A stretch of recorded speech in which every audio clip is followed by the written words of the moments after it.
Excellent après-midi à vous tous, mesdames, messieurs. Merci de nous retrouver sur Canal Algérie pour un nouveau rendez-vous de votre magazine DZ Echo. Toute l'actualité de l'Algérie, des Algériens et des Algériennes d'ici et d'ailleurs. Bienvenue à vous tous. Aujourd'hui, nous vous avons consacré un thème très intéressant. Il s'agit là de la transplantation des organes. Et à cette occasion, j'ai l'honneur de recevoir sur ce plateau, en direct avec vous, professeur Hossein Cheouch, ancien chef de service de chirurgie thoracique et vasculaire au CHU de Greffe, au CHU de Mustapha Bacha, et l'un des éminents donc professeurs de chirurgie cardiovasculaire et thoracique en Algérie. Bienvenue à vous. C'est un plaisir de vous recevoir chez nous. Merci bien pour votre accueil et salutations à tous les téléspectateurs. Qui nous regardent justement, qui sont conviés donc à poser toutes les questions. Toutes les questions sont les bienvenues au 021 23 98 91. Si vous nous appelez donc de l'étranger, vous bien notez avant donc le 21 23 98 91, le 00 213.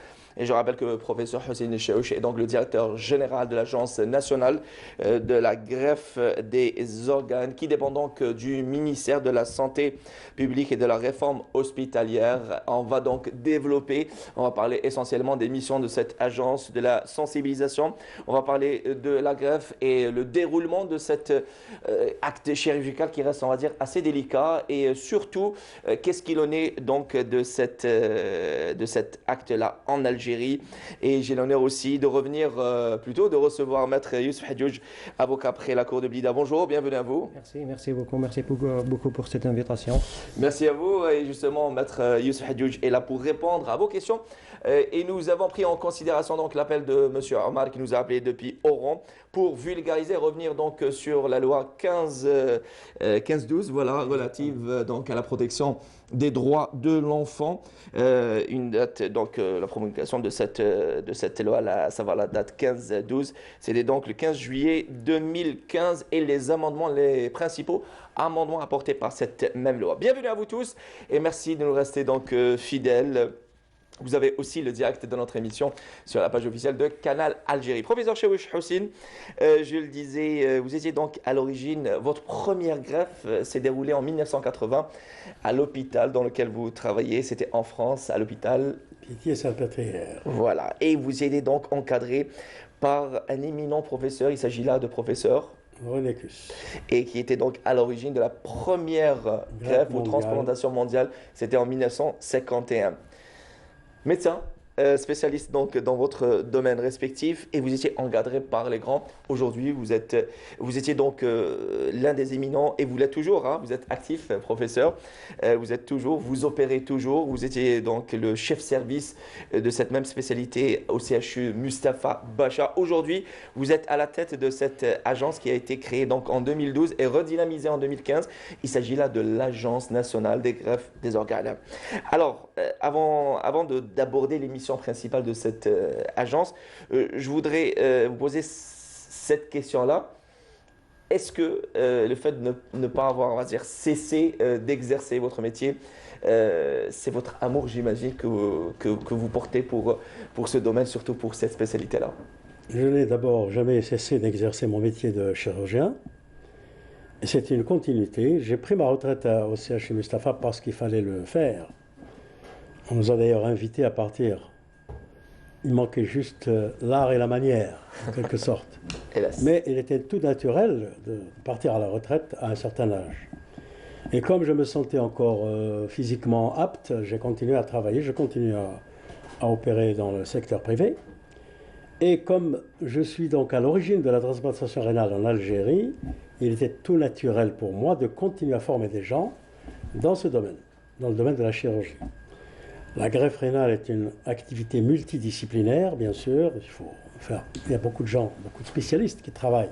Les néphrologues, les chirurgiens, immunologistes, bactériologistes, etc.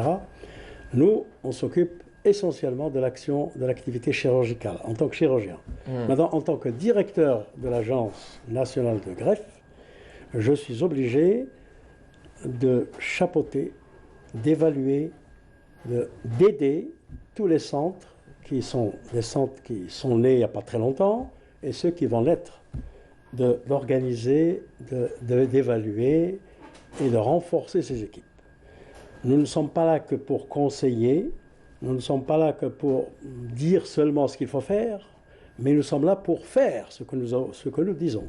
C'est-à-dire que nous sommes dans l'action. Concrétiser exactement vos paroles.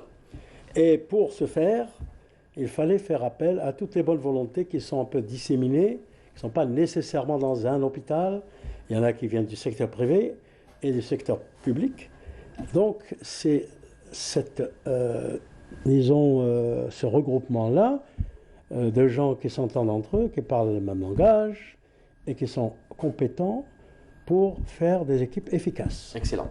Justement, je le disais, vous êtes directeur général de l'Agence nationale des greffes d'organes. Avant même de parler et revenir sur la mission principale de cette agence et dont on a parlé dans les coulisses sur les moyens, on va dire, qui ne sont pas les moyens logistiques, même on va dire les moyens financiers qui ne sont pas assez lourds. Cette même agence ne demande pas beaucoup pour faire un travail, on va dire, sur le terrain qui serait bénéfique surtout pour les personnes, on va dire, en besoin de cette transplantation. Quelle est la situation de vous qui êtes, on va dire, spécialiste dans le domaine, avant même, on va dire, d'être nommé au sein de cette direction générale, cette agence plutôt. Quelle est la situation, quel est l'état des lieux de la greffe en Algérie d'une manière générale? D'une manière générale, il y a une activité qu'il ne faut pas négliger. Il y a quand même 350 greffes qui sont faites chaque année. Cette année, malheureusement, on a été impacté par le coronavirus, donc la Covid-19. Nous étions obligés de nous arrêter au mois de mars, mais nous allons reprendre bientôt. Parce que nous avons considéré qu'un insuffisant rénal qui est dialysé, qui fréquente l'hôpital 3 fois par semaine, il est plus en sécurité greffé que dialysé. C'est-à-dire le fait d'être greffé, il est soustrait à ce risque. Il est confiné. Alors qu'en ayant à l'hôpital pour se faire dialyser, 3 fois par semaine, côtoyant les gens, etc., c'est là où il est en danger.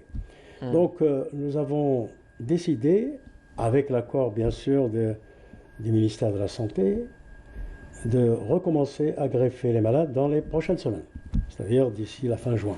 Très bien, ça y est une bonne nouvelle donc, voilà, pour toutes les personnes malades qui nous regardent. Parce que maintenant vous avez parlé de moyens. L'Agence nationale n'est pas pourvoyeuse de moyens financiers, elle est pourvoyeuse d'organisation, d'utilisation rationnelle des moyens qui sont déjà existants et qui sont déjà mis sur la table et qui sont au niveau des hôpitaux. Il y a des gens qui sont payés pour faire ce travail. Il y a peut-être que de temps en temps des pénuries par-ci par-là, mais l'agence de médecine, l'agence de greffe, pardon, elle est là pour utiliser de façon rationnelle les moyens humains et matériels.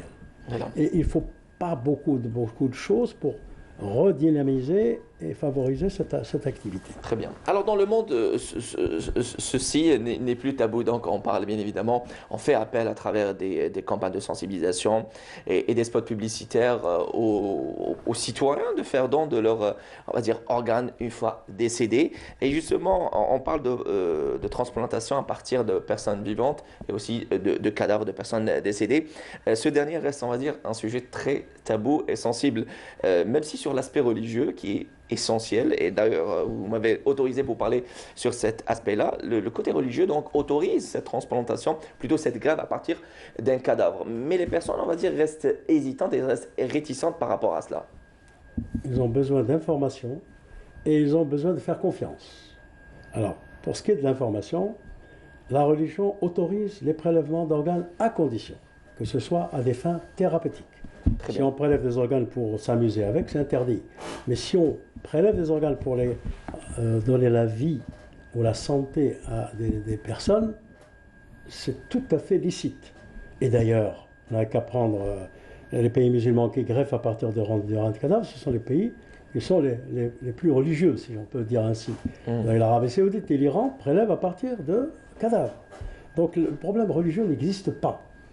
Bon, il peut y avoir quelques religieux réticents parce que ils sortent du lot, parce qu'ils veulent être un peu dans l'originalité, mais la religion autorise le prélèvement. Maintenant, pourquoi ça ne se passe pas? Il n'y a pas que le problème de l'acceptation de la religion, de l'acceptation des familles. Il y a aussi le problème logistique. Là, il faut s'installer dans des endroits crédibles pour pouvoir d'abord essayer de sauver la vie à ces gros blessés qui sont des donneurs potentiels. Une fois qu'on a fait ce travail d'une manière tout à fait réglementaire, on est autorisé à demander à la famille. Mais là, c'est toujours délicat parce que quelqu'un qui vient de perdre un être cher, surtout un jeune, dont on n'attendait pas la mort, c'est toujours très délicat d'aller tout de suite demander l'autorisation de prélever les organes. Ça, nous sommes en train d'y travailler pour pouvoir justement aborder ces familles par des gens sages qui savent parler dans ces circonstances et demander à la famille d'accepter. Mais il y a aussi autre chose, il y a l'aspect juridique. Jusqu'à maintenant, il était interdit de prélever des organes, même faire des autopsies, chez des gens si on n'avait pas l'autorisation des familles et la loi l'interdisait. Or, il se trouve qu'il y a quand même des progrès. Il n'y a qu'une loi qui est sortie récemment, on en attend les décrets d'application, qui dit que toute personne décédée qui n'a pas fait opposition de son vivant, opposition de prélèvement, est prélevable, c'est-à-dire ça s'appelle l'accord présumé. Moyennant ça, le médecin est autorisé, même si la famille n'est pas là, à prélever les organes, sans être hors la loi. Alors il est évident que, comment savoir que quelqu'un a fait opposition ou pas? Il suffit d'ouvrir un fichier. Il y a deux possibilités. Nous avons pensé à toutes ces possibilités. Soit faire un fichier de gens qui accepteraient de donner les organes. À ce moment-là, les gens se déplaceraient et fichier national, oui. Pourquoi pas? Sur un fichier informatisé. On s'est rendu compte que cette méthode-là qui a été essayée ailleurs n'est pas efficace. Parce que les gens ne font pas le déplacement. Ou alors reportent au lendemain, etc., etc. Par contre, les Belges ont dit pourquoi pas un fichier du refus. Un fichier du refus. À ce moment-là, les gens motivés pour ne pas donner leurs organes feraient le déplacement pour aller dire « moi, je m'oppose à ce qu'on touche à mon corps ». Et ce registre-là, on y travaille, il sera opérationnel, je pense, bientôt. Eh bien, ce registre-là nous permettra, si un jour il y a l'occasion de prélever, on va chercher sur le fichier informatique si cette personne-là n'a pas fait opposition de son vivant. Voilà, donc il faut que les gens sachent que ce fichier va exister et il faut qu'ils fassent le déplacement pour faire opposition s'ils ne veulent pas. Et ils ont le droit de le faire et nous respectons c'est une attitude très respectable, il n'y a pas de stigmatisation de ça, mais il faut que les gens se déterminent, c'est tout ce qu'on leur demande. Excellent. Alors dans certains pays, on va dire, lorsqu'il s'agit de cadavres non identifiés, la transplantation ou la greffe se fait systématiquement et automatiquement lorsqu'incompatibilité il y a, et justement on va parler dans un petit moment avec vous, professeur Hussein Chewish, je le disais, directeur général de l'Agence nationale des greffes d'organes. On va parler de l'aspect médical, la compatibilité, aussi du déroulement de l'avant, pendant et après cette transplantation. Vous avez évoqué donc l'aspect juridique qui est très important et nous avons sur ce même plateau Maître Youssef Hadjouj qui est donc avocat après la cour de Blida. Et justement, Maître, quand on parle de l'aspect juridique, c'est très important. Tout acte, il doit être régi par des lois. لازم يكون عندنا مواد قانونية اللي تحمي le médecin d'une manière générale. On sait qu'il y a toute une loi qui protège, et d'ailleurs l'acte ou plutôt l'erreur médicale n'est plus, elle a été dépénalisée, on va dire. Le médecin n'est plus donc responsable pénalement par rapport à une erreur médicale lorsqu'elle est en dehors on va dire en dehors de lui-même, voilà. Je perds mes mots. Alors revenons donc, je le disais, professeur, on parlait des enfants, même si on a parlé du kidnapping des enfants et aussi ce trafic des organes des enfants. Vous êtes, on va dire, sceptique là-dessus. C'est un mythe. Je suis plus que sceptique. Je n'y crois pas du tout. C'est un mythe. Parce que greffer un organe, je ne sais pas si vous avez assisté un petit peu à l'ambiance. Il faut 2 salles d'opération, il faut des chirurgiens, des anesthésistes. J'ai pas eu ce privilège. Je ne vois pas comment dans la clandestinité, on puisse faire tout ça sans que ça se sache. Ça, c'est un mythe. C'est un mythe. Il n'existe pas. À mon avis, en tout cas, pas chez nous.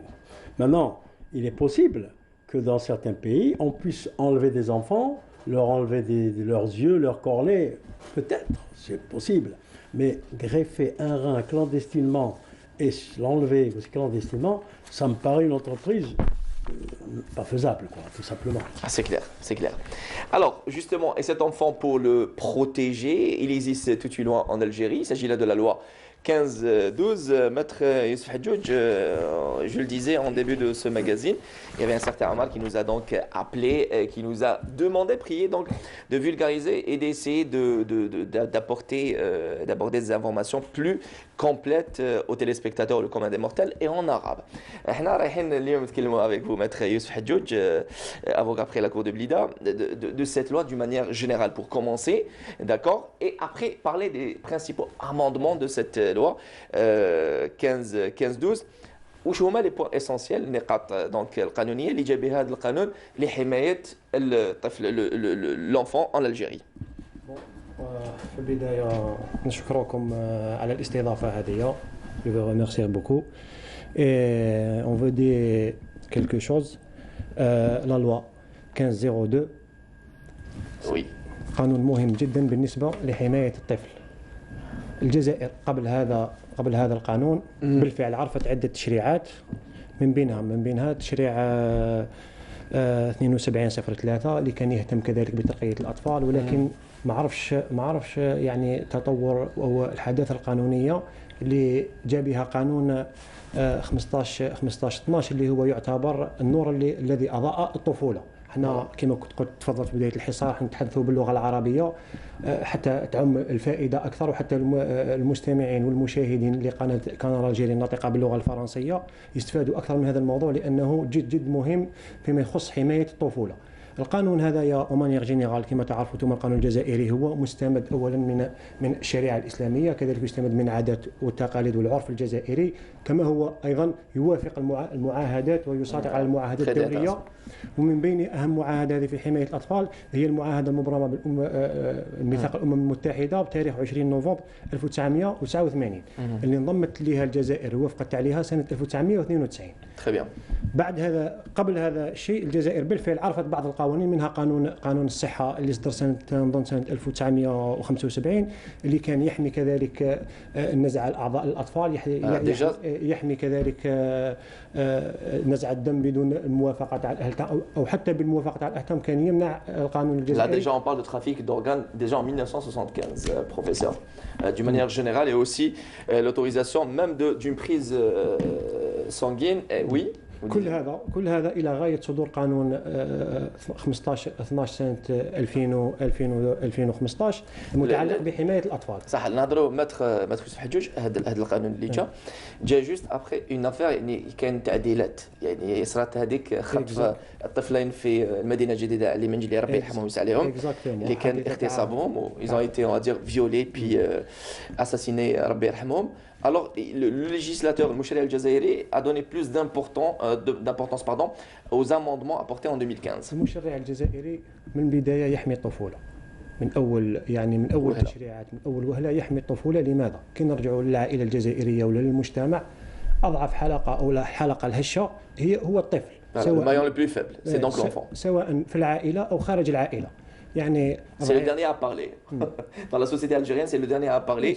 الاخر اللي نستشيره. bon les choses ont changé depuis، الامور تغيرت، ولكن الطفل هذا المشرع حماه نفسيا قبل ما يحميه قانونيا حمى الجانب النفسي تاعو، وكذلك حمى الجانب الجسدي تاعو، يعني اعطى له اهميه قصوى. لماذا؟ لان النشء هذا والطفل هذا هو اللي راح يكون يعني في الغد المواطن الصالح، هو اللي راح يكون المواطن الصالح، هو اللي راح يولي يعني النواة من اجل بناء الامه وبناء النهضه وبناء الوطن هذا. وبالتالي اعطى اهميه بالغه للفئه هذه، خاصه وما يعرفوا بالفئه الهشه في المجتمع. والتعديلات اللي جا بهم قانون اهم ما جاء بالقانون هذا لو 15/12 هذا القانون هذا يعني 6 بنود. اهمها يعني أهم البنود اللي جا بها القانون هذا هي أولا نبدأ بالأحكام العامة، ثانيا حماية الطفل الذي في حالة خطر. من بعد نرجعوا ونجزء نشرحوا بالتفصيل وشنو هو الطفل ومتى يكون الطفل في حالة خطر، يعني متى يعتبر الطفل في حالة خطر. أكثر من هذا حماية الأطفال في مراكز الرعاية، هذه نقطة جدا مهمة. وكذلك أهم ما جاء به القانون هذا لو 15/12 هذايا جاب واحد المفوضية اللي هي الهيئة الوطنية لحماية حقوق الطفل، وهذا الشيء ما كانش موجود في القانون القديم. وكاين عدة نقاط في القانون الجزائري تطرق لها في حماية الأطفال القُصّر وحماية الأطفال les mineurs. les mineurs. Voilà. Très bien. Alors, Maître Youssef Hadjoudj, on va revenir sur d'autres points, notamment aux yeux de la loi, du législateur. De manière générale. Alors, le point. On va revenir à professeur donc, Houssine Chaouch, directeur général de l'Agence nationale des greffes d'organes. J'imagine que vous êtes en étroite collaboration avec les patients et c'est toute, on va dire, c'est toute une relation et des liens qui se tissent entre vous et les patients. Et j'imagine que vous avez affaire à des enfants. Bien entendu. Et des enfants, les patients enfants, c'est donc plus délicat et plus difficile déjà. Je ne parle pas de l'acte chirurgical médical, mais je parle de déjà le relationnel, le fait de réconforter un enfant à travers ce médecin-là, à travers le chirurgien, on va dire une issue de sa souffrance. C'est terrible, je pense déjà pour le médecin. Non, terrible, non, tout dépend de la pathologie, hein, parce qu'il y a des enfants qui viennent pour des... Il faut avoir les nerfs solides, je voulais dire par rapport à ça. Donc, personne n'est stressé là-dedans. C'est maintenant traiter les enfants sans douleur. On sait les endormir, on sait les... Et puis maintenant, la maman reste à côté de son enfant, même avant l'opération, juste après l'opération. Donc l'enfant n'est pas traumatisé comme avant. Vous ne pouvez pas l'enfant isolé de ses parents, qui est là, qui est dans un milieu où il ne connaît personne, etc. Ça doit être terrible. Mais il y a quand même une humanisation où maintenant on peut traiter les enfants de manière tout à fait honorable. Très bien, justement, d'une manière tout à fait honorable, on parle, que ce soit pour les enfants ou les adultes, un suivi médical. Déjà, il y a l'avant, pendant et après l'acte chirurgical donc, de cette transplantation d'organes. Et on parlait donc de compatibilité sur l'aspect médical. Il y a la compatibilité d'abord du groupe sanguin, et aussi la compatibilité tissulaire. Est-ce qu'il y a moyen, donc, professeur, de vulgariser, de simplifier donc, cette idée à nos téléspectateurs et téléspectatrices? Alors, il faut partir d'un principe qu'aucun individu ne ressemble à un autre individu, sauf dans le cas particulier des jumeaux et des jumeaux vrais, des jumeaux de la même poche qui sont, on va dire. Voilà, univitellins, on les appelle. En dehors de ces jumeaux, chaque personne est par définition même un individu. Un individu, c'est quelque chose d'original. Donc, un individu qui reçoit un organe étranger, un organe, même si c'est l'organe de son frère, il est plus proche, bien sûr, immunologiquement parlant, de son frère, sa sœur, accessoirement de son père, de sa mère, que quelqu'un qui n'est pas de la famille. C'est vrai. C'est pour ça qu'on parle, si vous voulez, de compatibilité relative. La compatibilité, c'est lorsqu'il n'y a pas de réaction importante du receveur par rapport à l'organe du donneur. Mais si on ne donne pas de médicaments, il y aura toujours une réaction. L'organe greffé est toujours systématiquement rejeté. Dieu merci, avec les médicaments immunosuppresseurs qui suppriment cette réaction de l'organisme, on arrive à préserver les organes. Parfois même, malheureusement, malgré les traitements, on aboutit à un rejet qui est parfois définitif ou qui est curable. On peut éliminer avec un traitement. Voilà un peu dans le domaine de la compatibilité. Mais on ne peut pas dire que les gens soient parfaitement compatibles. En dehors des jumeaux dont je vous ai parlé. Voilà, les vrais, ce qu'on appelle communément les vrais jumeaux. Alors, professeur, restez avec nous, donc, mes invités dans DZ Echo. Merci à vous tous. Nous prêtez attention, nous sommes en direct donc, avec vous et pour vous, depuis le studio 7 du 21 boulevard des Martyrs. La ligne téléphonique donc, sera ouverte dans quelques instants au 021 23 98 91. On va dire des questions, peut-être vous êtes intéressés. On parlera aussi de cette agence. On va revenir sur les missions principales de cette même agence qui est inféode officiellement au ministère de la Santé publique et la réforme hospitalière. Justement, on va revenir donc avec vous également, professeur, sur cette crise sanitaire, à savoir la Covid-19, et parler aussi, on vous laissera donc l'occasion de sensibiliser, et on ne cesse de le rappeler, le virus est toujours parmi nous. On a enregistré hier donc plus de 100 4 personnes donc, qui ont contracté le virus et testé positives à la Covid-19 et plus de 7 personnes qui ont trouvé la mort. Aujourd'hui, on parle d'un éventuel donc, déconfinement à partir du 14, même si il avait donc a eu lieu la réouverture de certaines activités commerciales le 7 donc, juin dernier. On va en parler donc avec nos journalistes de Publida, Rafiq Hamidesh, de cette activité et la reprise donc, des activités. Vous êtes bien habilité vu que vous êtes donc habitant de Blida et venez de Blida, vous allez parler aussi, vous allez nous parler aussi de cette situation. Mais avant, allez, une petite pause musicale, c'est donc Selma Kouiret, la nièce de Sidali Kouiret, vous connaissez Hervé Rahmou, le grand acteur. Et Selma Kouiret nous offre cette petite pause musicale. Reste avec nous, des ADECO, ça continue. Je rappelle qu'on parle aujourd'hui de la transplantation des organes avec le directeur général de l'Agence nationale des greffes d'organes, professeur Chaouch Hussein et maître Youssef Hadjouj. On parle aujourd'hui de la loi 15-12 relative donc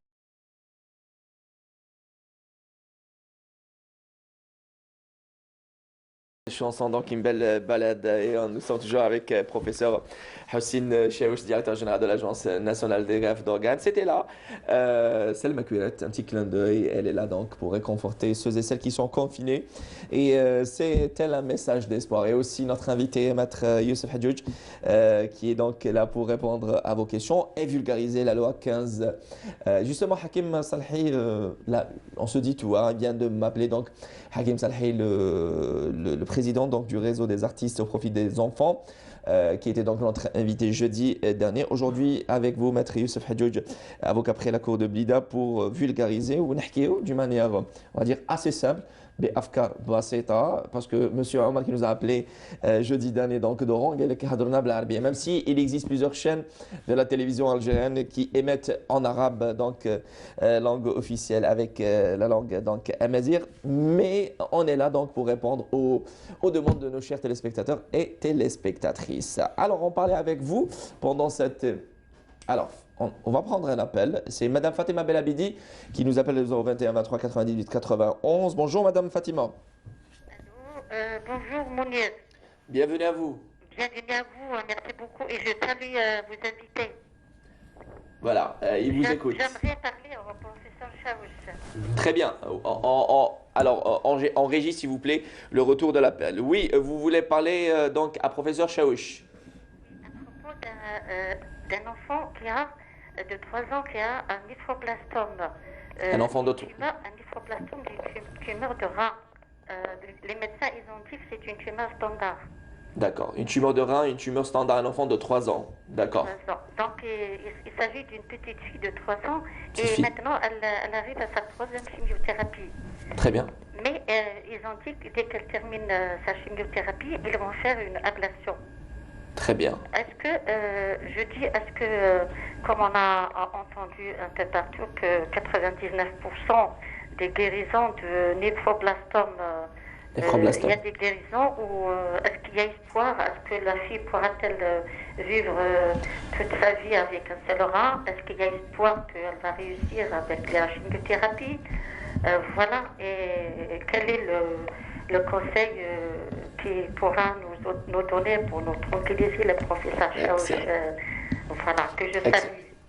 Merci Madame Fatima Belabidi, merci pour donc, votre appel et la question donc, elle est posée. Vous allez devoir écouter votre réponse à travers le petit écran et prendre rétablissement la petite fille tout juste âgée de 3 ans.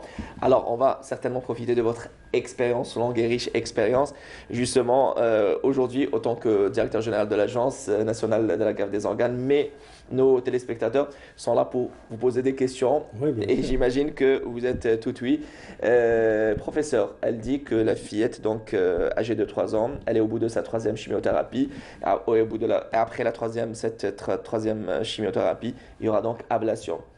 Est-ce qu'elle pourra vivre avec un seul rein ou il y a lieu de se référer donc à une greffe? Non, on peut vivre avec un seul rein, si ce rein n'est pas malade bien sûr, et on vit tout à fait normalement. La preuve, les donneurs de reins, donneurs vivants, ils vivent avec un seul rein. Si le fait d'avoir un seul rein ne leur permet pas de vivre normalement, ils seraient très dommage de faire cette opération. C'est-à-dire qu'on n'habille pas Pierre pour déshabiller Paul. Si on fait cette ablation d'un rein chez quelqu'un qui en a deux, c'est parce que cette personne peut vivre parfaitement avec un rein. Et je vais vous étonner, c'est que les gens qui n'ont qu'un seul rein, c'est une étude scientifique internationale, vivent plus longtemps que les gens qui ont deux reins, après avoir donné un rein. Pourquoi? Parce qu'ils changent de mode de vie, ils ont une vie plus saine, ils ne font pas des sports dangereux, et ils font attention à leur santé. Donc, madame, je peux vous rassurer, votre enfant, une fois qu'il aura l'ablation de son rein malade, pourra vivre normalement avec le rein qui lui reste, et qui d'ailleurs va se développer. Il va augmenter de volume, et il n'y aura pas du tout d'insuffisance rénale, donc pas de nécessité de le greffer. Voilà, il n'y a pas lieu donc, alors après l'ablation, il n'y a pas lieu donc de greffer. Le conseil à donner, la fillette pourra vivre si toutefois donc le rein n'est pas touché et n'est pas malade. Bien sûr. Très bien, voilà, donc Madame Fatima. Alors, nous avons donc un deuxième appel, Hanan de Batna, bonjour, bienvenue à vous Hanan. Salam alaikum. Wa alaikum salam Hanan. أنا حنا من باتنا زرعت كلية وحبيت نسري معكم الموضوع بحكم أنا شاهد حي على الموضوع اللي طرحته هو زراعة الأعضاء. بحكم أني زرعت كلية شخص ميت عندي الآن تقريبا 17 سنة. زرعت الكلية في قسنطينة. وي. من شخص ما نعرفوش لانه قالوا لي قانونيا انه ممنوع تعرفي عليه حتى معناها المعلومات ما تتبادل لا مني لا الي معناها مش معلومات مني الى اهل الميت او من اهل الميت الى اهلي معناها لحد الان ما نعرفش اصلا الشخص اللي اعطاني الكليه. حبيت نقول انه انا مرضت بالعجز الكلوي المزمن وفي عمري 16 سنه معناها كنت صغيره يعني. ومن ثم تقريبا بسبب المضاعفات تاع مرض الكلى توقفت عندي الحياة نهائيا تقريبا لمدة 10 سنوات وانا ندير في جهاز تصفية الدم الى غاية انه في 2002 وخرج القانون تاع امكانية زراعة الاعضاء من الموتى وجوازه شرعا. الحمد لله زرعت عرفوني في مستشفى قسنطينة وزرعت الكلية وكانت نسبة التوافق بيني وبين هذا الشخص الميت 98%. الشخص ما نعرفوش يعني سبحان الله. وزرعت الكلية ما سبحان الله حييت بمعنى حييت. وكأنه زراعة هذا الأعضاء من شخص ميت إلى شخص حي هي وحدة الحياة. وحنان حنان نعم. ودرك كيف راهي صحتك دركا؟ حتى شوف أنا تأملت وقصدت نقول حياة لأنه قبل لما كنت مريضة بالكلى كنت شبه ميتة. الحمد لله رجعت للحياة ورجعت للعمل وكملت دراستي وبين قوسين وشاركت في مسابقة التوظيف وجيت أنا الأولى يعني حبيت نقول مش فقط أني نقول أنا الأولى لأنه مثلا نعرف نفسي لا حبيت نقول أنه الشخص اللي زرعت له كلية شخص ميت راهو يرجع إنسان عادي. Alors قايم على حنان بروفيسور شاوش حسين راهو يسمع فيك. الوغ شويه لا كاليتي تاع لابيل تيليفونيك ما راهوش يعني الاخر قايم معنا ريستي اون لين. Elle a été donc greffée depuis un cadavre. Elle avait tout juste 13 ans à l'hôpital universitaire donc de Constantine. Et en quelle année? Alors ça remonte à 14 ans. C'était en 2002 Hanan. En 2003. Alors c'était donc en 2003 depuis un cadavre et dont la compatibilité elle était de 98%. Là elle revit, elle renaît, c'est ce qu'elle vient de dire. Et d'ailleurs elle dit, je pense que c'est une note d'espoir. Elle s'est présentée en tant que candidate NAM. Qui l'a opérée? Alors c'est pas mon équipe. Alors, non, c'est pas l'équipe de professeur Hussein Chaouch, ne vous inquiétez pas. Hanan قولي لي درك شكون البروفيسور اللي جرى لك العمليه؟ بن جاب الله. بروفيسور بن جاب الله، تري بيان. ودرك عندك ان سويفي يعني اسكو راكي تتبعي في لوبيتال ولا صاي الحمد لله؟ لا طبعا لازم نكمل ندير الكونترول تاعي شاك 6 موا هنا في باتنا والبروفيسور شاوشي او كان هنا في باتنا معنا الحمد لله والحمد لله يعني دوك ما عندي حتى تعقيدات يعني الحمد لله. الحمد لله. قلت لك عندي 17 سنه وانا صغيره عرفتي ليا ما عندي حتى تعقيدات فقط نروح للكونسول تاعي كل 6 اشهر نهز الدواء تاعي لانه لازم نمشي بالدواء. راه يقول لك بروفيسور سي ان اكسيلون ريزولتا يعني حاجه ممتازه. Il y a ce qu'on appelle une immunotolérance. Au bout de 10 ans, 15 ans, un organe greffé aura besoin de moins en moins de médicaments pour se prémunir contre le rejet éventuel. Mais il faut faire très attention, il ne faut pas se dire ça y est, c'est gagné, j'arrête les médicaments. Il ne faut jamais arrêter les médicaments. On peut, avec son médecin traitant, baisser la quantité de médicaments, mais il ne faut pas les arrêter quand même. Il faut pas baisser la garde, il faut juste rester. Mais c'est 17 ans de rein c'est très bon. voilà. شهادة حية حنان دباتنا مانيفيك يعطيك الصحة اللي عيطنا لنا. درك حنان واش تقدري تقولي للناس الوغ كي تشوفي كاين وكالة وطنية لزراعة الأعضاء اللي على رأسها بروفيسور شاوش حسين واش هي الرسالة اللي تجوزيها للناس اللي بالك راهي تخمم تقول لك انا ما نمتش الاعضاء تاعي ولا بالك منها تبدا لا كومبان يعني تحسيسيه بوتيتر سا سا لا كومبان دو سونسيبيليزاسيون دو لاجونس واش تقدري تقولي حنان؟ الهدف تاعي الاول هو اولا اني نعطي للناس شاهد حي. ثانيا الهدف نتاعي الطلب نتاعي الاول هو الوكاله الوطنيه انهم يكثروا من الايام التحديثيه لانه باش الناس توعى اكثر. هذا واحد. وماذا بيا ممكن يديروا اتفاقات مع وزاره الشؤون الدينيه خاصه لان الشعب نتاعنا الجزائري بحكم انه شعب مسلم ويحب يدير الخير. لو انه يدخلوا له من ناحيه انه احياء او من احياء فكانما احيا الناس الجميع في بالي انه ما كانش واحد راح يرفض خاصه انه الشعب الجزائري تاعنا شعب مسلم ويحب دينه لانه على حسب ما سمعت انه في ايطاليا اكثر المتبرعين من الموتى هم الناس المسيح بحكم دينهم فقط. فسبحان الله ما دينهمش اقل رحمه من المسيحيه. حبيت هذا هو النداء الاول للوكاله الوطنيه انه تكثر من الايام التحديثيه جورني سونسيبيليزاسيون ولما لا في كل ولايات الوطن ولما لا. هذا واحد. ثانيا حبيت نهضر مع الناس مباشره انه يعني مجرد مقارنه بسيطه انه هل نسمحوا انه اعضائنا ياكلها الدود ولا نحيوا بها ناس رغم الان راهم شبه موتى يعني ما يقدروا يديروا حتى حاجه يعني سبحان الله حتى نحسوا ما نقدروش نحكموا على الناس نحطوا روحنا في بلاصتهم. فنشوف لانه هذوك الشباب اللي راهم الان حتى حياتهم من قبل ما نعطيهم حياه افضل ولا ياكلها الدود افضل. بارك الله فيك. مانيفيك ميساج رساله بزاف شابه.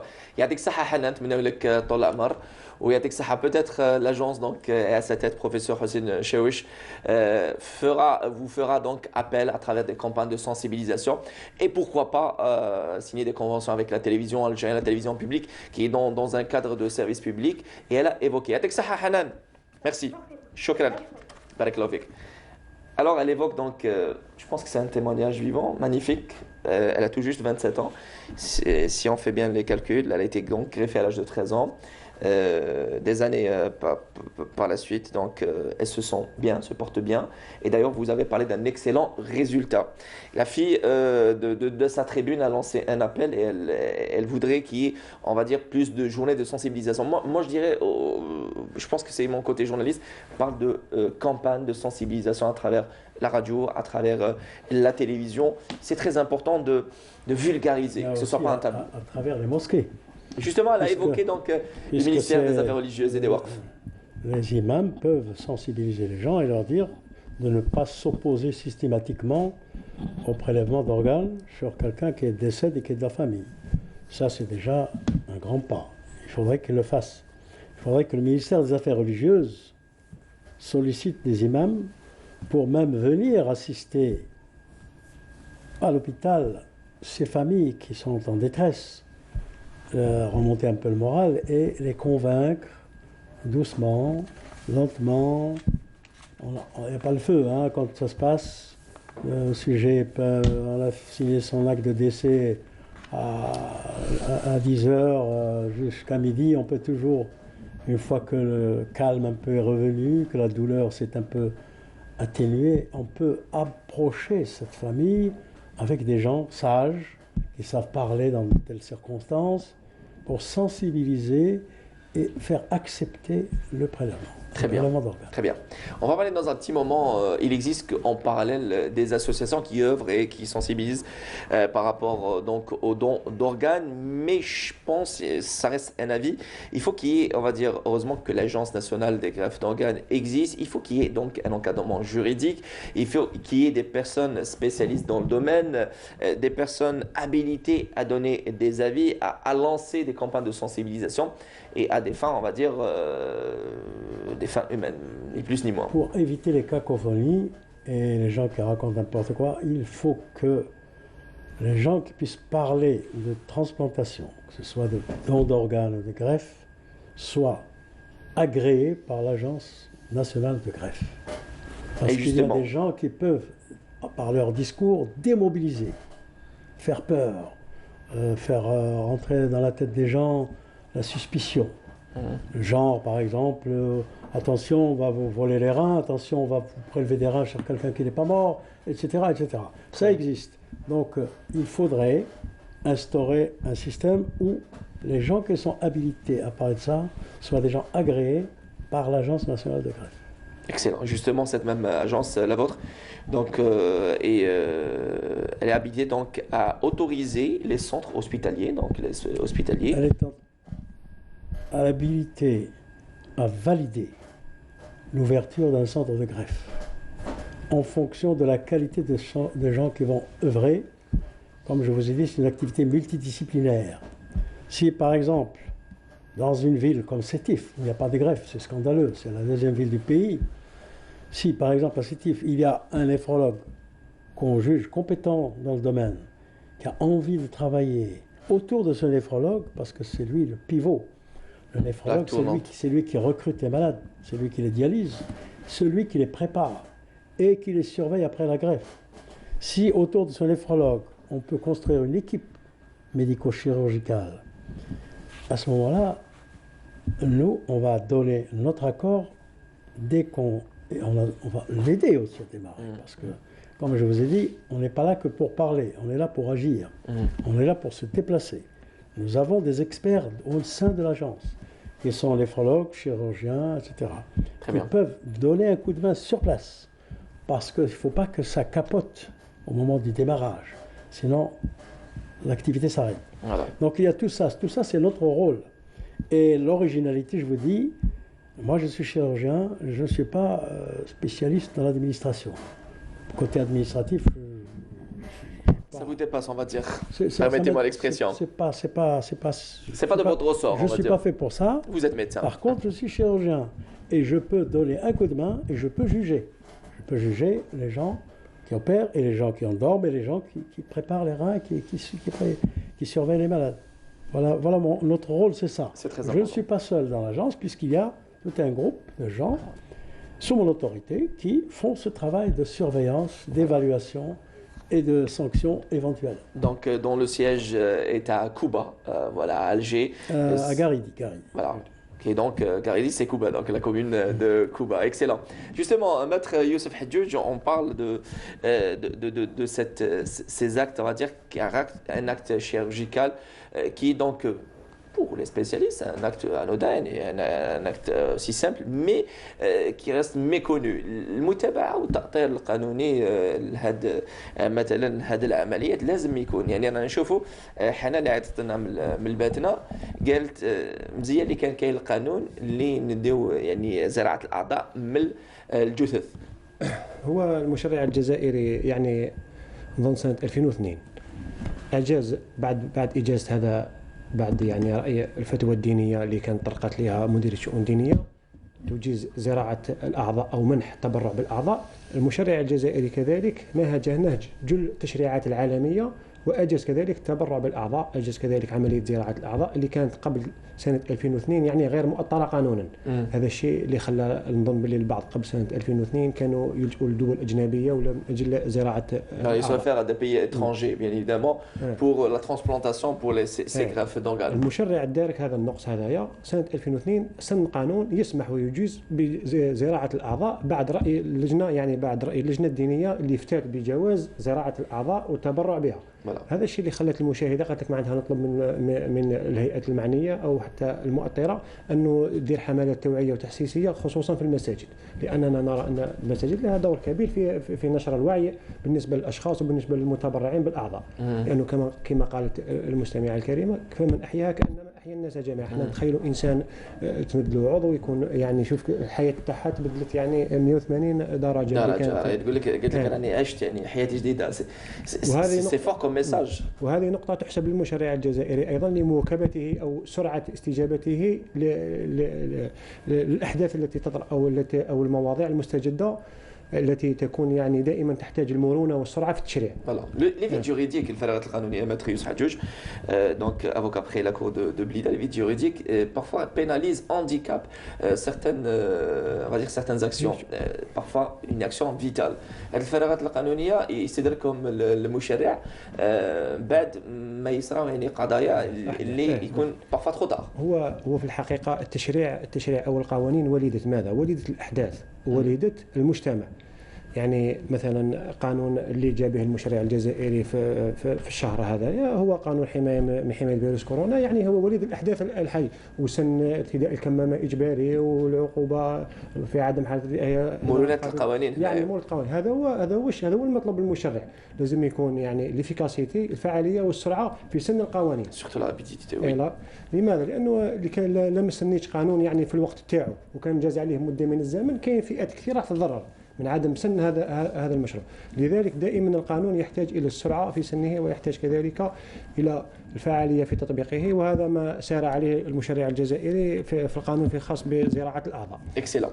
Merci donc pour cet échomètre Youssef Hadjouj par rapport donc à la transplantation des organes connue communément en Algérie et c'est plus commun de dire greffe des organes, d'où l'appellation de l'Agence nationale donc des greffes d'organes. Vous avez évoqué la crise sanitaire que fait face l'Algérie à l'instar des différents pays du monde, donc la Covid-19, le nouveau coronavirus. Avant d'aller rejoindre notre journaliste via Skype, Rafik Hamida, je vous invite donc à suivre ce reportage réalisé par le même, toujours par Rafik Hamida, qui évoque donc le retour partiel de certaines activités commerciales à Blida, qui reste l'une ou plutôt la première ville affectée par ce même virus, la ville qui enregistre depuis le début de cette crise fin décembre le nombre le plus élevé donc de personnes contaminées et de personnes décédées.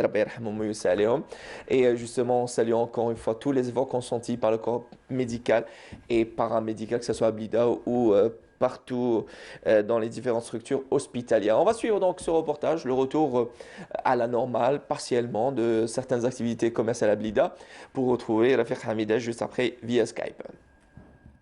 Après 3 mois de confinement, la ville de Blida entame sa première étape de déconfinement graduel. Magasins de jouets, salons de coiffure hommes, fast-food, ainsi que les photographes ont tous ouvert ce dimanche, une reprise très attendue par les citoyens. Le photographe, c'est très important dans la société. Les photos, c'est pour des dossiers administratifs. Pour moi, j'ai trop attendu pour passer chez le photographe pour prendre les photos pour mon dossier. C'est une bonne chose, c'est-à-dire la reprise, mais il faut faire attention. Un message bien reçu par les commerçants qui n'ont pas lésiné sur les moyens pour assurer la sécurité de leurs clients et celle de leurs employés. سمعنا لا نوفال البارح بلي راح نفتحوا حاجه مليحه، ميم لي كليون فرحوا. وحاجه واحده اخرى، الحاجه الاولى اللي خممنا فيها ثم باش نشوفوا كيفاش نخدموا في لي نورم في اطار شغل منظم باش نيفيتيو الازمه هذه تاع الكورونا. دونك واش درنا؟ كوموندينا لي غون، كوموندينا لي بافات، كوموندينا لي شارلوت هذوما، دونك باش الخدامين يخدموا ريسبكتون لي كونديسيون ديجيان تاع الخدمه هذه. Ce qui est nouveau pour nous, ce sont ces gestes barrières, le fait de désinfecter, le fait de mettre des bavettes, et c'est important. Nous allons nous baser sur ces gestes dorénavant. Nous avons de l'alcool, on désinfecte le matériel, on se désinfecte les mains avec du gel hydroalcoolique Pour les clients, on ne fait rentrer que 2, voire 3 seulement, et sinon les rendez-vous par téléphone. Pour les Blidéens, la réouverture de certains commerces et la reprise de l'activité économique sont indispensables. Il faut juste s'adapter avec la situation. Chaque Algérien, on appréhendait un petit peu. C'était un petit peu la peur mélangée à l'inquiétude. On ne savait pas où ça va nous mener. Mais maintenant, alhamdoulilah, surtout le genre d'activité qu'on exerce, c'est-à-dire c'est surtout une activité saisonnière. Donc on est attaché au désarroi du temps, donc il faut qu'on travaille un petit peu l'été. Ce qui fait que, comme la plupart des commerçants, on attendait ce jour, on a repris à la barakatillah, Inch'Allah. Et on s'attend à ce que les gens plutôt recommencent à découvrir un petit peu les sorties, les plaisirs de la vie en général. Retrouver la joie de vivre sans pour autant négliger les gestes barrières, c'est là la positive attitude qui aide les habitants de Blida à aller de l'avant et continuer de vivre. Excellent. Voilà, c'était donc un reportage signé Rafiq Hamidache depuis Blida sur le retour donc à la normale, le retour partiel de certaines activités commerciales, notamment les coiffeurs pour an, pardon, et le retour des jolies coiffures. Rafiq Hamidache, vous êtes avec nous en direct via Skype. Bonjour et bienvenue à vous. Bonjour Mounir et bonjour à tous les invités sur le plateau.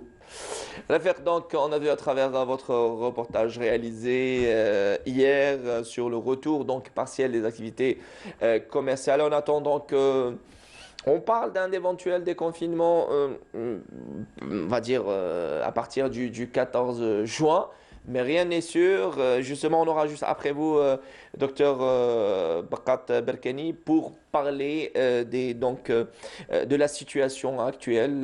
Docteur Bakat Berkani, membre du comité scientifique du suivi de la pandémie Covid-19 en Algérie. Rafiq, qu'est-ce qu'il en est sur le terrain par rapport au retour des activités commerciales à Blida? Qu'est-ce que vous avez remarqué du moins? Ce que j'ai remarqué durant cette première étape de déconfinement graduel, c'était la prise de conscience de certains citoyens. Par exemple, la dame que j'ai interviewée chez le photographe, elle m'a vraiment impressionné par sa réponse. D'où, ça veut dire, elle a mis en exergue l'importance du photographe alors qu'il était un peu oublié par tout le monde durant ces 3 mois de confinement. On parlait et l'importance de la photo d'identité, Rafiq. Exactement. On parlait de coiffeur, on parlait de fast-food, on parlait de pas mal d'autres activités, mais pas le photographe. Mais là, elle a mis en exergue l'importance du photographe quant au dossier, avec la rentrée sociale qui ne va pas tarder à arriver parce que le temps passe vite. Donc, les gens ont besoin de photos pour déposer leur dossier.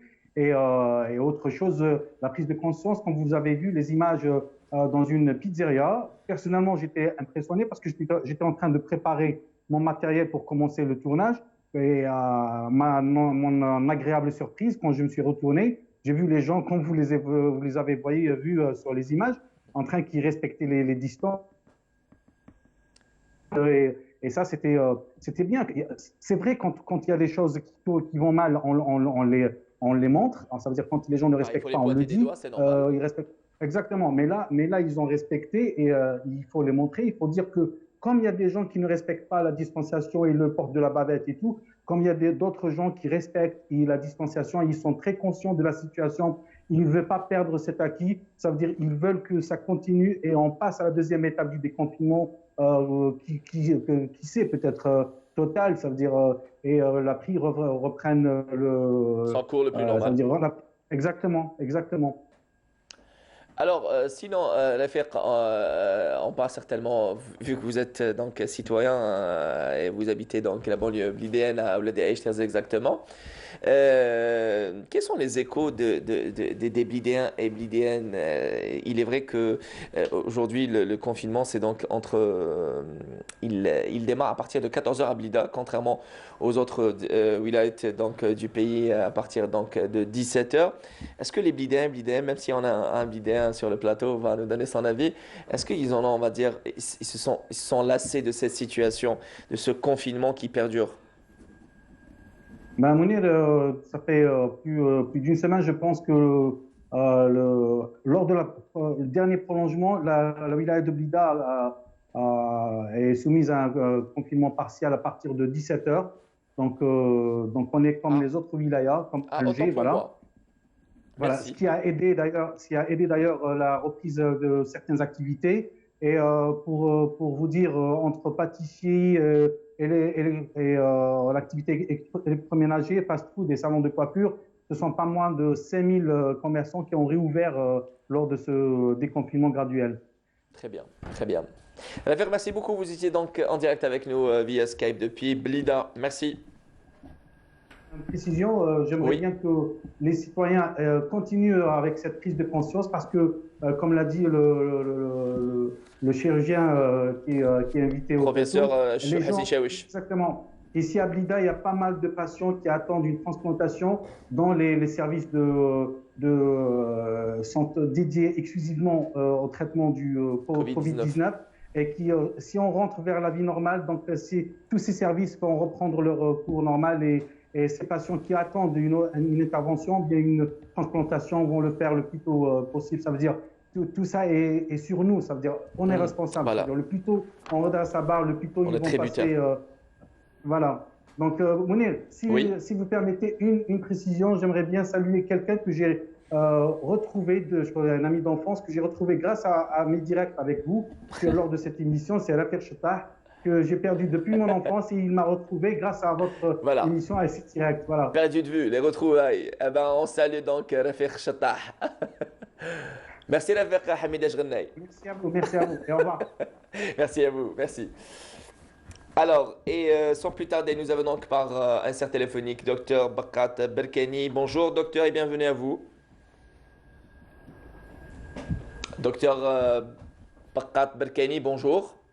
Bonjour. Bienvenue à vous, merci d'être là parmi nous et merci de nous accorder de votre précieux temps. Alors, on parle de baisse de nombre de personnes contaminées liées donc au Covid-19. Quel est donc, vu que vous êtes membre, vous êtes président d'abord de l'ordre des médecins praticiens et membre de la commission scientifique du suivi de la pandémie Covid-19. Oui. Très bien. Alors, qu'est-ce qu'il en est de la situation? Est-ce que c'est donc de bon augure? Est-ce que vous voyez qu'on va vers un déconfinement total? Est-ce que ces chiffres sont des indicateurs positifs? Tout d'abord, vous savez qu'il y a une stabilisation, n'est-ce pas, du nombre de cas qui sont actifs dans notre pays. Et ceci dénote bien sûr des efforts et à la fois des autorités et à la fois bien sûr du corps médical et des professionnels de santé, mais aussi des citoyens pour essayer et les uns de lutter contre cette maladie, cette pandémie, et les autres d'essayer d'appliquer, n'est-ce pas, toutes les recommandations qui sont actuellement en vigueur dans notre pays et pratiquement dans le monde. Bien entendu, si on repart des chiffres, vous avez une stabilisation qui est quotidienne, mais ce qui nous rassure un petit peu, c'est que nous avons peu ou pas de chiffres de gravité, c'est-à-dire le nombre de malades qui est admis en réanimation avoisine la trentaine, parfois la vingtaine, n'est-ce pas? Et surtout le nombre de décès, quoique un décès c'est un décès de trop, mais le nombre de décès ne nous fait pas avancer vers des scénarios catastrophes que vous avez vus dans certains pays occidentaux. Alors, bien entendu, le déconfinement doit se faire, mais il doit se faire, comme l'ont dit les pouvoirs publics, en particulier le Premier ministre, et il a dit que ça va être quelque chose de progressif, bien entendu, en fonction des résultats qui sont attendus et de la reprise de l'activité sociale et commerciale de nos concitoyens qui, comme vous le savez, nous avons subi un confinement pendant 3 mois qui nous a tout simplement appauvris et les uns et les autres. Donc finalement, le déconfinement va se faire par étapes. Il va se faire dans la grande observance, n'est-ce pas, des résultats qui sont attendus. Ceci dit, il est question, bien entendu, de rappeler, n'est-ce pas, les recommandations, la responsabilité individuelle de chaque concitoyen, surtout vis-à-vis du masque qui lui-même est un véritable rempart pour la sécurisation de ce virus, mais aussi les autres gestes barrières qui sont connus maintenant de tout le monde, qui ne manqueront pas d'activer assez rapidement notre sortie du déconfinement. Si la tendance est baissière comme elle est actuellement, ma foi, nous sortirons le plus tôt possible de notre déconfinement pardon, et reviendrons pratiquement à une vie normale. J'espère du moins. Très bien. Alors, docteur Baqat Barkani, lors des la dernière déclaration donc, du ministre de la Santé publique de la réforme hospitalière, il avait déclaré que le comité scientifique est donc habilité à parler, à déclarer d'un déconfinement ou pas. Écoutez, chacun son rôle. Le comité scientifique, c'est un comité qui juge de la situation et qui conseille les autorités. La décision du déconfinement, elle appartient au gouvernement et au président de la République. Bien entendu, comme on dit, l'expert est maître de la décision du juge. Nous ne nous permettrons jamais de prendre des décisions de déconfinement en lieu, en date. Mais seulement, les modalités de déconfinement, ma foi, il y a un plan de déconfinement qui a été soumis au gouvernement et qui a été agréé. Maintenant, vous avez d'autres critères concernant le déconfinement, comme on disait tout à l'heure, des critères socio-économiques qui, eux aussi, rentrent en ligne de compte en plus du critère sanitaire. Très bien.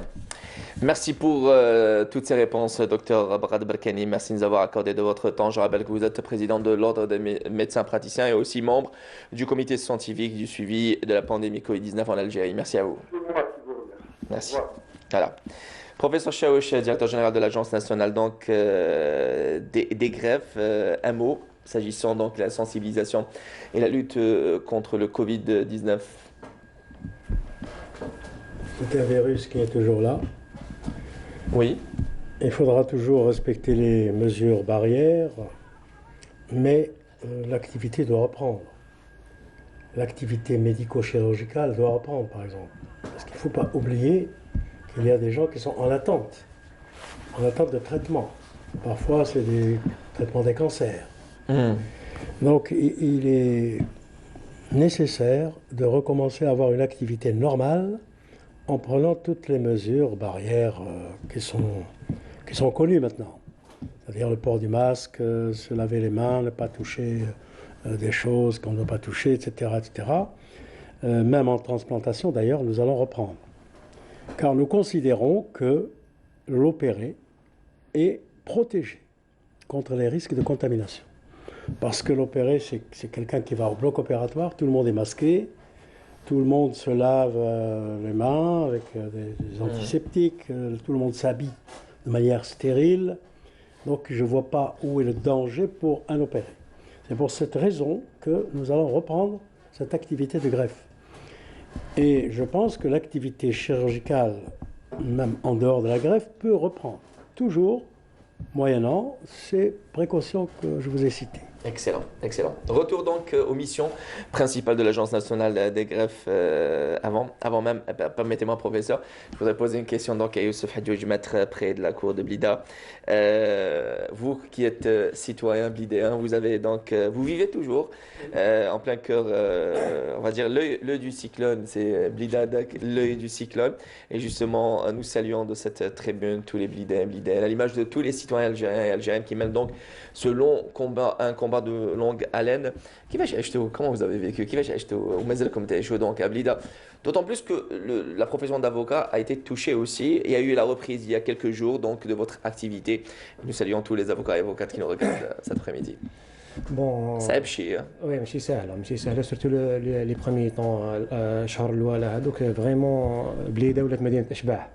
يعني كي تكون تمشي فيها هي حاجه مليحه ميم طون حاجه تخوف باسكو حاجه مليحه باسكو الناس كامل احترمت قواعد الحجر الصحي والالتزام بالحجر المنزلي، وهذا ان بون سين معني علامه مليحه. ثاني شيء يعني كي تكون تتجول في مدينه بليده اثناء الحجر الصحي تتاسف يعني على الوضع اللي آلت ليه المدينه هذه بعد اللي كانت ورده. هو يعني هي معروفه بالوريده، ونظن حتى انت من السكان الاصليين لمدينه البليده. فيما يخص مهنه تاع المحامين يعني اثناء فتره الحجر الصحي واثناء يعني القيود الوارده على مدينه البليده هي التنقلات كانت محسوبه، وهذا الشيء اللي طالبتنا به النقابه والسلطات المعنيه، يعني يكون تنقل في اطار مهني، يكون تنقل في اطار عمل خاص، يعني تجنب الاختلاط، تجنب الذهاب الاماكن العامه. ليزوديونس كيفاش تكون الجلسات كيفاش؟ الجلسات اثناء قبل ما يرفعوا الحجر مؤقتا تدريجيا، كانت الجلسات يعني فيما يخص قضايا الموقوفين فقط اللي كانت تسير عن طريق المحاكمه عن بعد. يعني كان الموقوف يعني احتراما لحقوقهم واحتراما كذلك فوالا، واحتراما كذلك للمواقيت او المواعيد المحاكمه اللي يلتزم بها القاضي، يعني كانت تتم المحاكمه عن بعد.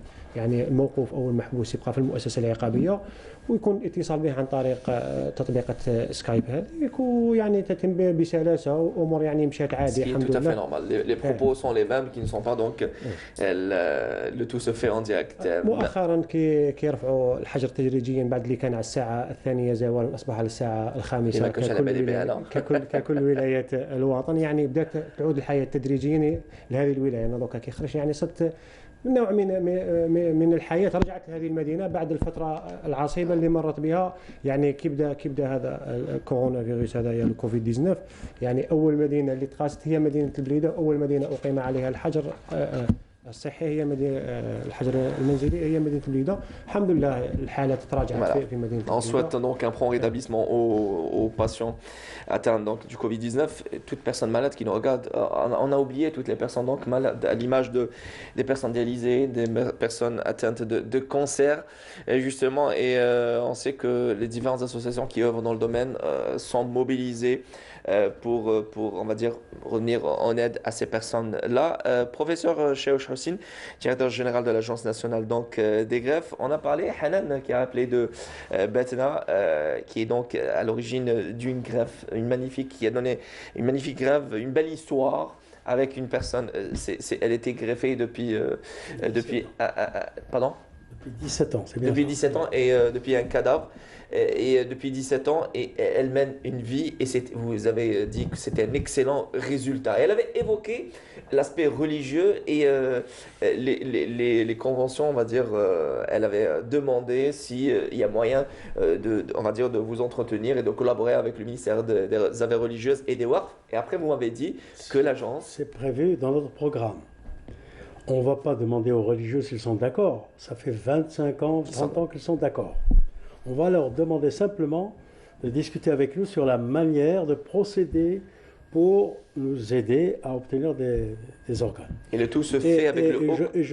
Nous avons un petit peu quelques idées, mais on préfère discuter avec eux.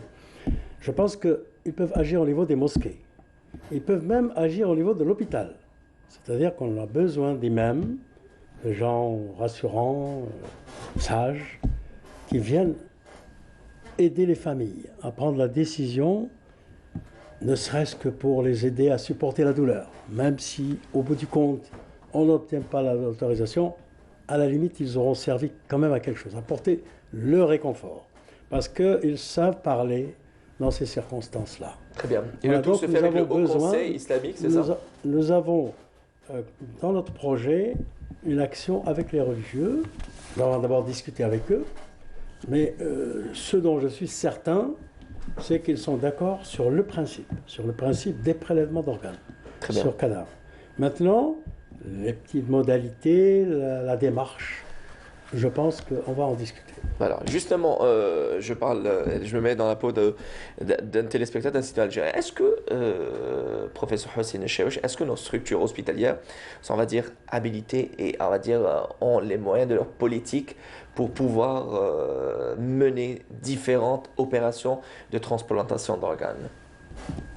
Les structures hospitalières dépensent des milliards et des milliards. Ils ne sont pas à un petit milliard près, j'allais dire. Je pense que ce qui manque à l'hôpital, c'est une petite structure, pas immense, hein. Structure qui est rassurante, qui a un aspect agréable, qui permet d'essayer déjà de sauver des polytraumatisés, des gros traumatisés. Équipés, qui soient à côté du pavillon des urgences actuelles, qui lui n'est pas très accueillant.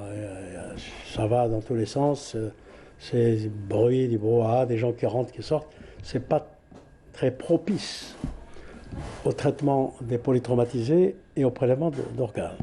Donc nous avons déjà entrepris des démarches auprès des autorités et des directeurs d'hôpitaux pour créer cet environnement nécessaire, rassurant, où il sera agréable de travailler pour pouvoir être efficace. Oui. Ça aussi, c'est dans notre projet. Vous savez, pour arriver à prélever d'une façon régulière des organes, il faut des préalables. Tous ces préalables-là sont dans nos têtes, sont dans nos plans, on y travaille. Si tout se passe bien, si le virus ne nous embête pas trop, parce que si le virus est toujours présent dans les hôpitaux, c'est toujours un peu, ça nous dérange un peu, à ce moment-là, il n'y a pas de raison pour que dans les 6 mois à venir, on ne puisse pas avoir un centre national de prélèvement et de greffe. Excellent. Ce centre, non seulement il servira au prélèvement, mais il servira aussi au greffe. Très bien, très bien. Professeur Chaouch Hussein, restez avec nous, on va évoquer d'autres points de l'Agence nationale donc, des grèves. Retour à vous, Maître Youssef Hadjoudj, et retour donc à la loi 15-12 relative à la protection donc, de l'enfant en Algérie. وحكينا il y a un moment sur, on va dire, les règles générales de cette même loi, النقاط القانونية العامة متعلقة donc بهذا القانون. كيفاش هذا القانون يحمي ماتر يوسف حجوج كيفاش هذا القانون يحمي الطفل وكيل سون لي غارونتي ما هما الضمانات اللي جا بها هذا القانون؟ قبل ما يتطرق المشرع الى الضمانات او طرق حمايه الاطفال او هذو القصار هذوما، عرف المشرع الجزائري في نص الماده 2 من نفس القانون، قانون 15 12 المؤرخ سنه يوليو 2015، عرف من هو الطفل. الطفل كي ترجع لنص الماده 2 من نفس القانون يقول لك هو كل شخص لم يبلغ 18 سنه، يعني من 18 فما أقل يعتبر طفل في نظر القانون الجزائري. Il faut préciser que la majorité en Algérie c'est à 19 ans سن الرشد وبين 18 و 16 يعني كاين الصبي المميز entre 16 et هذيك دوك نطرقوا ليها فيما يخص الصبي المميز يعني والصبي الغير مميز. في نفس القانون المشرع الجزائري فصل بالتحديد السن من 13 سنة ل 18 سنة. في هذه الحالة هنا الطفل هنا de 13 à 18 ans de 13 à 18 ans من نفس القانون كي ترجع. في هذه الحالة إذا ارتكب الطفل جريمة يعاقب بنصف العقوبة المقرر لها قانونا. كي نقولوا يعاقب هنا المشرع الجزائري يمد كذلك ضمانات، يعاقب ليس كذلك يوضع في المؤسسة العقابية أو يوضع في مؤسسة خاصة، مؤسسة إعادة التأهيل، مؤسسة إعادة التأهيل في الوسط المفتوح. يعني حتى هذه المؤسسات يوضع فيها أو في مركز الأحداث. شنو الوسط المفتوح يعني بونو الشيخ الاسبكتاتور سي كوا الوسط المفتوح؟ دونك نرجعوا لهذه مؤسسة خاصة استحدثت بموجب القانون هذا ونرجعوا نفصلوا فيها بعد. لازم نميزوا ثاني كذلك ما بين السن من 10 سنوات ل 13 سنة. يعني المشرع حدد بدينا من 13 ل 18 هنا يسأل تكون مسؤولية جزئية ويعاقب بنصف العقوبة. هذا يعتبر كحماية للطفل هذا إذا ارتكب جريمة. من السن 10 باغ اكزومبل يعني لو في ديلي دون حال اللي كان تعاقب عليه 8 سنوات نفترضوا هو يدير 4 سنوات ويستفاد كذلك من ظروف التخفيف ويستفاد كذلك من الإخراج ولا يودع إلا استثناء، لا يودع في ضمن هذه المؤسسات إعادة التربية والتأهيل الخاصة بالأحداث إلا استثناء، يعني الأصل يترك هذا الطفل حرا. كي نرجعوا كذلك نفس القانون حدد كذلك السن من 10 ل 13 سنة. من 10 ل 16 سنة في هذه الحالة الطفل لا تسلط عليه أي عقوبة، وإنما يخضع لتدابير خاصة تعرف بتدابير الحماية كتسليمه لوالده كالتوبيخ كالإنذار، يعني نظرا لمراعاة سنه. كذلك القانون كذلك فصل في الحالة الطفل من 10 سنوات فما أقل. في هذه الحالة الطفل في هذا السن من 10 سنوات فما أقل هنايا لا يكون محل متابعة جزائية، يعني إذا ارتكب الطفل أي فعل إلى سو لا ريسبونسابيلتي سو لا تحت مسؤولية تاع يكون تحت مسؤولية وليه أو من ولي أمره يعني قانونيا. في هذه الحالة هنايا ولي الأمر تاعو يعوض هذو الناس اللي ضروا من جراء الفعل الذي ارتكب من طرفهم ولا يكون محل متابعة. كذلك من بين الحمايات اللي أطرها المشرع الجزائري في نفس القانون هو لا غاردافي اللي نعرفوها التوقيف تحت النظر. الأطفال ما دون سن 13 سنة لا يودعوا تحت توقيف النظر، هذا ما جاء به القانون هذايا. كذلك من بين المستحدثات اللي أثرها القانون هذا هو تغيير كلمة الحدث إلى كلمة الطفل، وأضاف كذلك تعديل de mineur à enfant c'est ça exactement، وأضاف كذلك تعديل. وعلاش؟ يعني هو نفس في الحقيقة نفس المصطلح ولكن مصطلح الطفل هو أشمل من الحدث. يعني يكون مصطلح الطفل أشمل ولذلك c'est plus général de dire un enfant que de dire un mineur. Voilà. Exactement.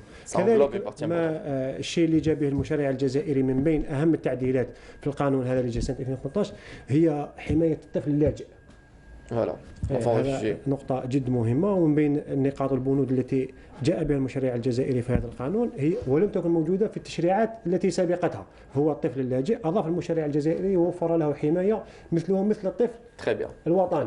Très bien. هي par rapport au fait de ratifier des conventions internationales. Exactement. هنا احنا شفنا مؤخرا يعني من سنة 2012 ل 2010 ولات كاين الحروب في الدول المجاورة أو حتى الدول البعيدة في الشرق الأوسط. شفناها في النيجر. وجاو الأطفال يعني اللاجئين اللي جازوا الحدود من النيجر من المالي وحتى من سوريا. المشرع الجزائري هنايا منح لهم ميزة وحماهم مثلهم مثل الأطفال الجزائريين، يعني بدون أي تمييز سواء في اللون أو في الجنس أو في العرف أو في أي حاجة، يعني يخضع لنفس الحماية التي يخضع لها الطفل الجزائري.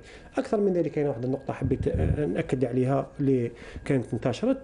القانون الجديد أعطى لهذه الفئة بموجب نص المادة 140 حماية فعلية وحماية قانونية وجرم. هناك عقوبات تصل أو تبدأ من نظن باللي على حسب نص المادة 140 141 من سنة إلى 3 سنوات كل من يقوم بالتشهير أو استغلال الأطفال سواء في وسائل الاتصال الاجتماعي أو عن طريق نشر الصور لهم.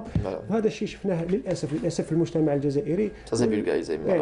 ولا هذوك الأطفال اللي زافريكان هذوك يصوروهم ويديروهم في وسائل التواصل الاجتماعي، وهذا الشيء مجرم قانونا ومن بين وسائل الحماية التي أقرها المشرع الجزائري في قانون 15/12.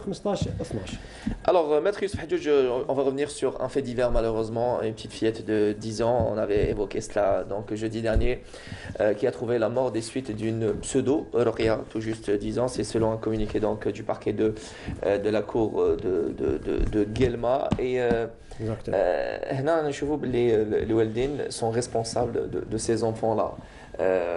طفلة là tout juste 10 ans راح باش يرقي لها. Et d'ailleurs, vous-même, vous avez eu une affaire d'une jeune femme, on parle d'adulte. On parle alors là, j'évoque Rokhia qui n'est pas, on va dire, régie par des lois qui restent, on va dire, un autre vide juridique qui pénalise ces actions-là, ces pratiques-là. أولاً نترحموا على البنت هذه الطفلة هذه المالك هذه، نظن ما تجاوزش 10 سنوات في السن تاعها، والحادثة كانت يعني أيام قليلة بعد أو قبل العيد الفطر المبارك. المتوفاة هذه الطفلة ريماس نظن تنتمي إلى مدينة قالما، توفات بسبب ماذا؟ بسبب يعني ممارسة عليها الضرب أثناء الرقية الشرعية. أنا نظن باللي هذا الراقي سواء بحسن نية أو بسوء نية تسبب في وفاة هذه البنت هذه. هذا شيء مؤسف. قبل ما نحملوا الراقي المسؤولية وهذا الشخص إن صح التعبير أنه راقي، ودوك نرجعوا نناقشوا قانونا هذه المهنة هل هي منظمة أو من المهن غير مصرح بها.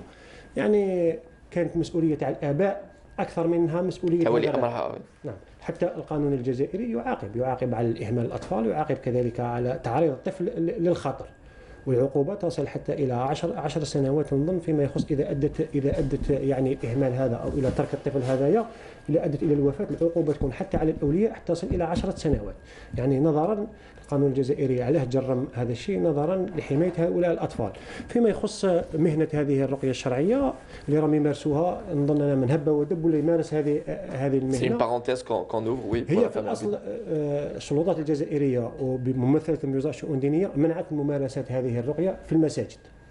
يعني قانونا هي لا تجيز ممارسة الرقية هذه في المساجد. أكثر من ذلك نعرف احنا باللي هذه الممارسات الشعبويه ولو يمارسوها الناس. كاين لي ناس بالفعل عندهم نقولوا احنا دي كاباسيتي مؤهلات باش يكون راقي، هذا راقي شرعي، وكاين ناس نظن باللي تمارس هذا الشيء هكاك من باب الشعوذه، وهذا الشيء مؤسف. انا مره كانت قضيه ثانيه تاع هكا راقي يلقي في سيدة تسبب في إتلاف الكبد تاعها من كثرة توفات. يعني المتابعة الجزائية للأسف ما كان المشرع الجزائري سنة 2015 كان طرق لهذا الباب، وكانوا سيتي بريفي باش يديروا قانون يجرم هذه الممارسات، ولكن للاسف لحد الساعه لم غير شرعيه. on se met d'accord, غير شرعيه. on n'est pas on se met d'accord sur un point, on n'est pas contre la ruqya ou autre chose. Il faut que ça soit, on va dire, régi par des lois. et Maître Youssef دائما كانت تتم متابعه هؤلاء الاشخاص على اساس ممارسه الفعل ضرب والجرح المفضي الى وفاه او النصب او الاحتيال، دائما تتم متابعتهم هذا الباب. وبالتالي احنا نتمنى من المشرع الجزائري كذلك نظرا احنا الى متى تبقى هذه الافعال، الى متى تبقى هذه الجرائم تودي بحياه الاشخاص بدون في المقابل ما كان حتى نص تجريمي في المقابل لاثر هذا الشيء. Voilà, c'était une petite parenthèse. Donc on a ouvert avec vous, maître Youssef Hadjouj, avocat après la cour de Blida, pour parler aussi des enfants. Alors, on n'a pas assez donc, de temps pour s'étaler sur cette loi. On va revenir sur la loi donc 15-12 relative à la protection donc, des enfants. Professeur Chaouch Houssine, donc directeur général de l'Agence nationale des greffes, vous êtes là aujourd'hui. Et moi, après réflexion, petite réflexion, moi, je dirais que la télévision algérienne, en tant que média, service public, est censée vous accompagner les missions de votre agence et aussi, pourquoi pas, on va dire, réaliser ensemble des campagnes de sensibilisation, d'appel aux dons d'organes. Parfait, je suis tout à fait preneur et je pense que c'est indispensable. Indispensable, on a besoin d'instruire les gens et de les rassurer surtout et de leur apporter des garanties. C'est-à-dire, par exemple, il court des bruits comme ça, où on veut faire n'importe quoi, enlever des organes à des gens, sans qu'ils soient morts, tout ça. Il faut absolument que les gens soient rassurés sur ce plan et qu'on ne peut pas enlever des organes à quelqu'un qui n'est pas décédé. C'est-à-dire que la mort du cerveau, c'est la mort. Et qu'on ne peut pas se tromper actuellement avec les moyens techniques que nous avons. Il y a les moyens cliniques traditionnels et il y a les examens paracliniques, comme l'angioscanner, le EEG, etc. Il est pratiquement impossible de se tromper dans le diagnostic de la mort. Ça, déjà, il faut que les gens le sachent, parce que les gens vous disent, mais le cœur bat, etc., pour le prélever, alors que le cœur bat. Il faut faire une campagne d'information pour leur dire que ce n'est pas parce que le cœur bat que la personne est vivante, et que l'heure bat d'une façon tout à fait transitoire, et que de toute façon il va finir par s'arrêter quoi qu'on fasse, et qu'on essaye simplement de donner un sursis aux organes pour pouvoir les prélever pour qu'ils soient viables. C'est pour ça qu'on laisse le cœur battre, et on le fait battre artificiellement. Malheureusement, les gens, ça rentre pas dans la tête, parce que culturellement, quelqu'un qui est mort, c'est quelqu'un dont le cœur s'est arrêté. C'est pas vrai. Voilà. Et puis, il faut dire aussi, peut-être que les gens ne savent pas qu'on enterre des gens avec des organes vivants. C'est-à-dire, quand on met quelqu'un dans la tombe, la peau continue à vivre. La preuve, les poils continuent à pousser. Vous savez comment font les médecins légistes pour dater la mort? C'est en mesurant la longueur des poils de la barbe de quelqu'un. D'un homme, par exemple, on sait que ça pousse tant de dixièmes de millimètres par heure, et on peut dire, tiens, le décès remonte à 6 heures. Ça veut dire que tout n'est pas mort chez quelqu'un qu'on a enterré, mais le cerveau est mort. La peau continue à vivre, les muscles ne meurent pas tout de suite, et ainsi de suite. Donc, cette notion de mort, il ne faut pas dire c'est le cœur qui s'arrête. Le cœur peut s'arrêter, le type est vivant. Quand on fait de la chirurgie cardiaque, on arrête le cœur pour le réparer. Mais le malade est vivant, parce que son cerveau est vivant. Alors donc, cette notion de mort cérébrale, encéphalique, qu'on appelle, c'est quelque chose qu'il faut que les gens admettent comme étant la mort. Ça, c'est déjà un premier point. Et je pense que vous êtes d'une grande utilité. Si vous nous accompagnez régulièrement, il faut faire un véritable matraquage médiatique. Justement. Et il faut que les gens posent des questions. L'invitation est lancée, vous êtes chez vous. L'invitation est lancée, vous êtes chez vous. Vous êtes les bienvenus quand vous voulez. Donc on vous sollicitera souvent. Voilà. Avec grand plaisir. Justement, un grand merci au chargé de communication de cette même agence, l'Agence nationale des greffes, le jeune Bouhafs Abdel Fattah, très exactement, qui fait un travail formidable et justement qui était ce trait d'union entre Canal Algérie et votre agence. Justement, il faut vulgariser. D'ailleurs, lors d'un entretien que vous avez accordé à une revue médicale, vous avez dit donc la réussite du plan national, autrement dit, la réussite du plan national des greffes, d'une manière générale, repose essentiellement sur l'adoption d'un nouveau système de gouvernance, autrement dit. Je ne sais pas si j'ai dit ça comme ça. J'ai dit simplement qu'il faut maintenant abolir la séparation entre privé et public. C'est un mode de fonctionnement qui doit changer, et aussi bien au niveau administratif, il faut qu'il y ait la possibilité de regrouper les compétences d'où qu'elles viennent. De passerelles entre... Il faut qu'il y ait des passerelles et qu'il n'y ait pas d'obstacles juridiques, etc., administratifs. Je pense qu'on y vient maintenant. Je pense que c'est l'exemple qu'on va donner, c'est faire travailler ensemble des gens du public et du privé. Excellent. Et pour que les gens du privé ne soient pas perturbés dans leur activité quotidienne, vous savez ce qu'on a inventé, c'est le travail du week-end. C'est comme s'ils faisaient des heures supplémentaires. Donc la personne qui ne fait pas de greffe tous les jours, la greffe, ce n'est pas quelque chose qu'on fait tous les jours. Le reste du temps, les gens ont leur boulot et ils sont dans un hôpital. Ça ne les dérange pas d'aller le week-end travailler, faire de la greffe, alors que les jours de semaine, ils sont occupés chez eux. Voilà. Donc voilà un peu, on s'adapte à la situation. Ça nécessite combien d'heures au bloc opératoire, une greffe, professeur Chaouch? C'est-à-dire la greffe, c'est 2 opérations. Celle du donneur, elles se font de manière parallèle dans 2 salles voisines. En général, il faut compter 5 heures entre le début de l'opération et la fin. 5 heures dans chaque salle, bien sûr. Mais si on devait faire le donneur après, le receveur après le donneur, ça, il faut compter la journée, quoi. Voilà. Donc c'est pratique d'avoir 2 salles d'opération et d'avoir 2 équipes, une qui prélève et une qui greffe. Formidable. Merci, professeur Chaouch Houssine, directeur général de l'Agence nationale des greffes, d'avoir répondu présent à notre invitation. Je rappelle que donc l'agence, cette même agence, est donc a pour, on va dire, mission plusieurs points, plusieurs missions, notamment, on va dire, la sensibilisation autour des dons d'organes à partir de personnes de la greffe, d'une manière générale, notamment, voilà, et sensibiliser autour des dons d'organes à partir, on va dire, de personnes vivantes ou de personnes décédées.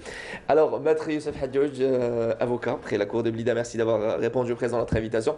Qu'est-ce que vous pouvez rajouter, un point vous avez, on va dire, on a 1 minute quand même pour parler donc de la loi donc 15-12 relative à la protection des enfants.